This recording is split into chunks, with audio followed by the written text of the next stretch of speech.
देख पा रहे हैं हम 81 दिन से यहाँ पर धरना प्रदर्शन पर कर्मचारी बैठे हैं और हर किसी के दरवाजे पर हम पहुँचे, लेकिन सिर्फ और सिर्फ आश्वासन मिल रहा है।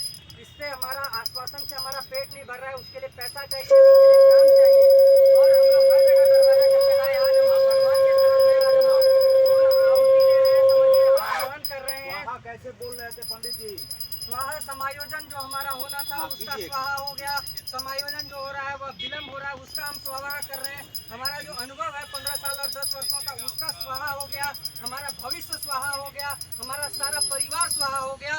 हम कैसे करेंगे, कैसे जिएंगे, यह स्वाहा हो गया है सर। क्या उच्चारण कर रहे थे आप अभी? कुलपति वाले अभी बोल रहे थे सर, पूर्व कुलपति अजीत कुमार सिन्हा स्वाहा, देखेंगे स्वाहा स्वाहा, समायोजन विलम्ब हुआ है स्वाहा, सद्बुद्धि स्वाहा। इन सब वैदिक मंत्रों, इस सब उच्चारणों से ये सब जो मंत्र है समायोजन का, हम लोग मतलब भगवान के पास आराधना कर रहे हैं कि भगवान हम लोगों का कम से कम सुन लीजिए और माननीय पदाधिकारियों को सद्बुद्धि दीजिए कि उनकी आँख खुले और कम से कम हम लोग जो यहाँ बैठे हैं 81 दिन से सद्बुद्धि लेने के लिए आइए, इसका आह्वान कर रहे हैं। जैसे यहाँ गच्छो यहाँ तिष्ठो का भगवान को हम याचना करते हैं कि भगवान हमारे यहाँ आइए, वैसे ही हम आह्वान कर रहे हैं जो कलयुग के ब्राह्मण माने कलयुग के जो भगवान होते हैं मंत्री संतरी, उनसे हम आह्वान कर रहे हैं, पदाधिकारी से आह्वान कर रहे हैं कि हम गरीबों को जब इन बातों का जिक्र यहाँ बैठे लोग कर रहे हैं, कोई भी चेहरा आपको खुश नहीं दिखाई पड़ेगा।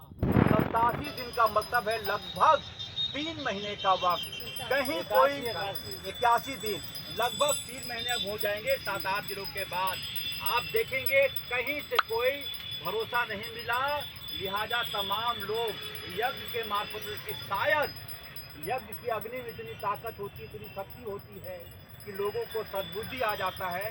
लिहाजा कोशिश यही है कि अजीत कुमार सिन्हा को आप यहाँ रहे नहीं, रिटायर हो गए, आप उनसे क्या गुहार लगा रहे हैं? गुहार नहीं लगा रहे हैं, वो जो उनके पीछे का जो रहस्य सर बताना चाहेंगे आपके चैनल के माध्यम से कि उन्होंने सिर्फ कर्मचारियों के साथ छल किया है।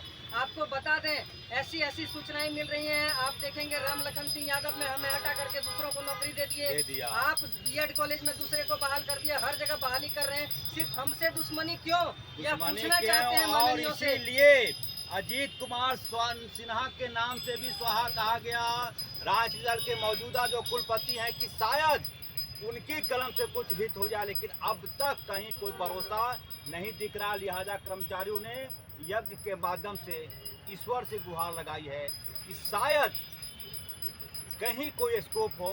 तो ज़्यादा कर्मचारी भी नहीं है इनके यहाँ। कितने कर्मचारी हैं आप लोग? महज 550 कर्मचारी।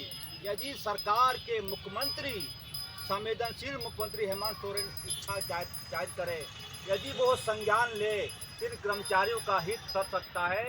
जो सड़क पर बैठे हुए कर्मचारी, इन्हें वापस नौकरी मिल सकती है। सिर्फ एक प्रयास की जरूरत है। यज्ञ हो रहा है, शायद यज्ञ की अग्नि में इतनी ताकत होती है कि कई लोगों को सद्बुद्धि आ जाए, लिहाजा सद्बुद्धि की कोशिश हो रही है। कैमरा में नवाज